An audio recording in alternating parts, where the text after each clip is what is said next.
Hello everyone, मैं लेके आया हूँ मैथ का सबसे बेस्ट ओरिजिनल ओरिजिनल जिसको बोला जाता है वो मैथ का मॉडल सेट जिसमें टोटल अगर हम बात करें तो टोटल अगर 100 + 30 + 8 क्वेश्चन है और टोटल मिलाकर 183 क्वेश्चन है जो हम लोग एक एक करके इस टाइप के कितने क्वेश्चन पूछ सकते हैं वो बहुत इंपॉर्टेंट है। मैं गारंटी देता हूँ कि जनवरी से पढ़कर आप 40 मतलब कि जनवरी से पढ़कर सिर्फ हमको लगता है कि मान लीजिए जनवरी 30 डेज और 10 डेज उसमें का 40 डेज में सिर्फ आप यानी 40 दिन में आप 95% ला सकते हैं। मैं इतना का गारंटी देता हूँ, इतना परसेंट आप ला सकते हैं। तो चलिए देखिए क्या पढ़ाने की स्टाइल है, कैसे मैं क्वेश्चन बताता हूँ। आइए A to Z देखते हैं। सबसे पहले स्टार्ट करते हैं क्वेश्चन नंबर 1 से। तो चलिए चलते हैं क्वेश्चन नंबर 1 पे। तो क्वेश्चन नंबर 1 क्या है, उस पे किस तरह का क्वेश्चन आ सकता है। तो देखिए मेरा पहला क्वेश्चन है ये, यानी हम एक एक क्वेश्चन को देखेंगे कि किस किस तरह का क्वेश्चन ये पूछ सकता है। तो देखिए कहा कि P/Q, ये P/Q जो देख रहे हो P/Q, P और Q पूर्णांक है, इसे 0.41 के रूप में लिखा जा सकता है। तो देखो इसका सही जवाब क्या होगा। आप अगर कोई बोल दिया कि सर ये हो जाएगा, ये हो जाएगा, ये हो जाएगा, मत टेंशन में रहो, क्या हो जाएगा पहले ये जानो, ठीक है, क्या होगा। तो चलिए हम चलते हैं कि इसको सॉल्यूशन कैसे करेंगे और क्या पूछ सकते हैं। देखो सबसे पहले ना ये जो देता है ना उसको लेट करते हैं। मान लो कि लेट एक्स इजकल टू हम मान लेते हैं, suppose that x is equal to अगर डबल है तो इसे एक्स इजकल टू 4 1 और 4 1 डबल आप लिख सकते हैं 0 पॉइंट के बाद।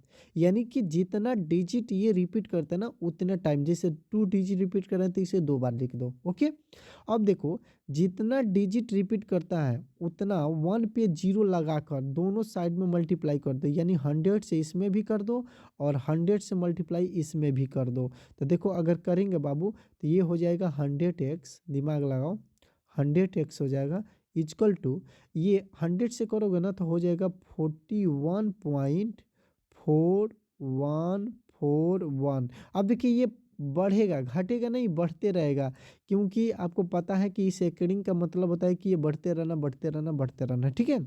अब देखो हम सिंपल सा सॉल्यूशन है कि इसमें से क्या करेंगे, फर्स्ट वाले में से सेकेंड जो था उसको माइनस कर देंगे।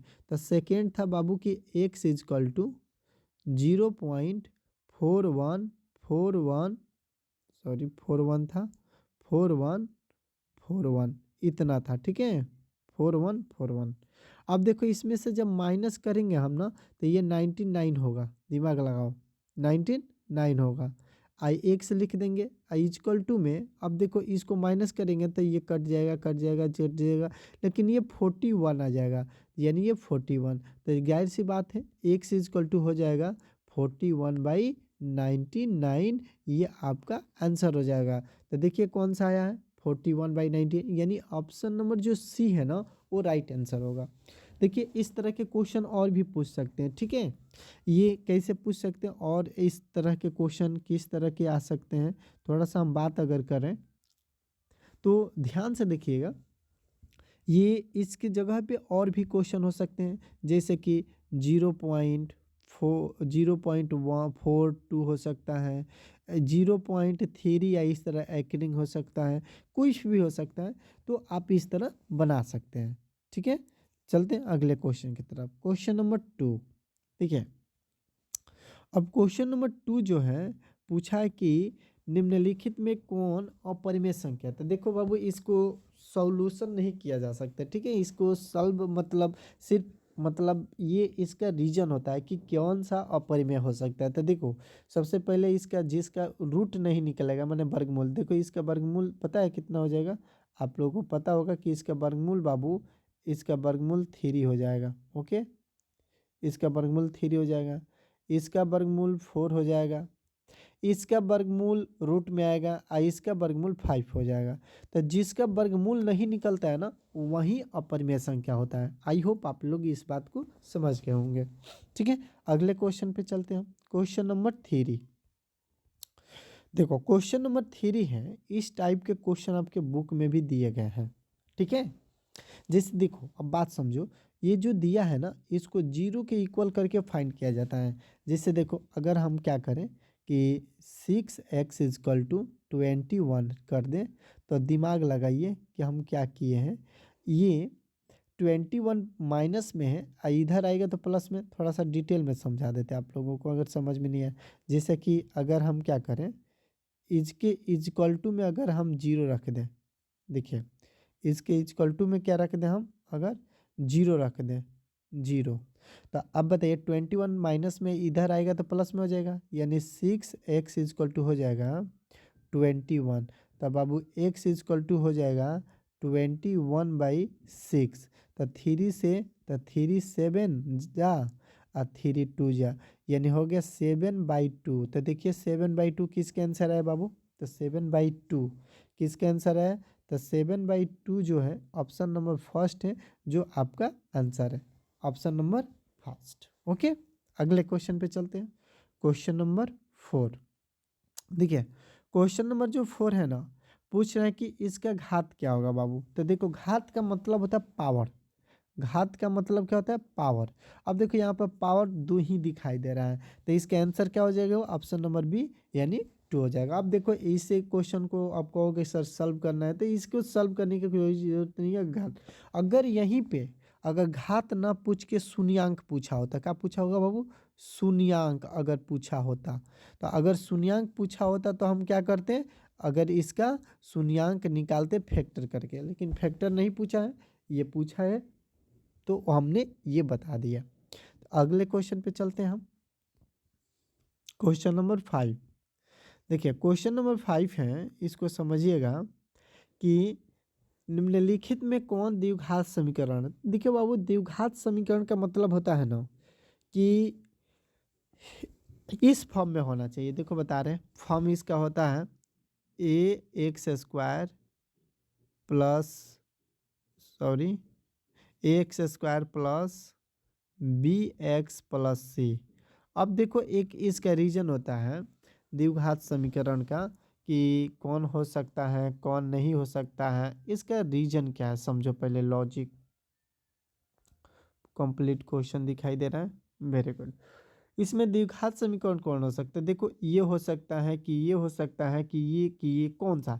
अब बताओ इसमें जो है ना ध्यान से देखिएगा, अगर ये रूट में है रूट एक्स, देखिए ध्यान से 5√x+7 है।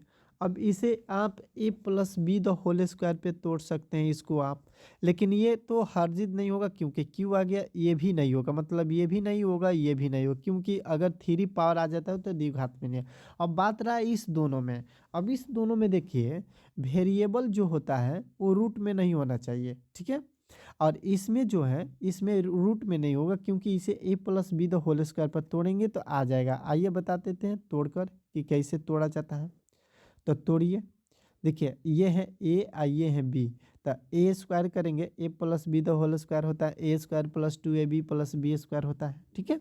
तो इसको कैसे बनाएंगे थोड़ा सा हम साइड लेके समझा रहे हैं। देखो अब मान लो a+b² के फार्मूला मालूम है, a+b² के फार्मूला मालूम है, हमको लगता है कि आप लोगों को मालूम होगा। इसका फार्मूला होता है a² + 2ab+b² होता है ये फार्मूला, ओके। अब इस पे तोड़ेंगे तो ये हो जाएगा a², तो देख लेते हैं कि a² क्या है, देख लीजिए। तो ये है a², मतलब समझ लीजिए कि जब इसे तोड़ेंगे ना हम तो इसे a+b² पे, तो देखिए ये a² हो जाएगा, अब b² 1 हो जाएगा और 2ab, तो 2 रहेगा, a के वैल्यू x है और b के वैल्यू जब 1 है तो इतना ही रहेगा इक्वल टू ये हो जाएगा 2x और प्लस में 1 हो जाएगा। देखिए 2 में x से करेंगे, 2 में x से करेंगे तो 2x और फिर 1 से 2 में करेंगे तो ये भी क्या होगा, तो 2 हो जाएगा, यहाँ पे 2 हो जाएगा, ओके। अब देखिए इस 2x से ये 2x कट जाएगा, लेकिन यहाँ पे हमको उससे मतलब नहीं है, हमको मतलब है कि x² मिल गया और इसका जो वेरिएबल है वो रूट में नहीं है, तो इसलिए आपका जो आंसर होगा right answer option number C होगा, ओके। तो ये आप लोग याद रखिएगा। चलते हैं अब अगले क्वेश्चन के लिए, अगले वीडियो में मिलते हैं। ये 5 क्वेश्चन जो है आप लोग अच्छे से इसे बना लीजिए, समझ लीजिए, उसके बाद अगले वीडियो में हम अगला क्वेश्चन बताते हैं।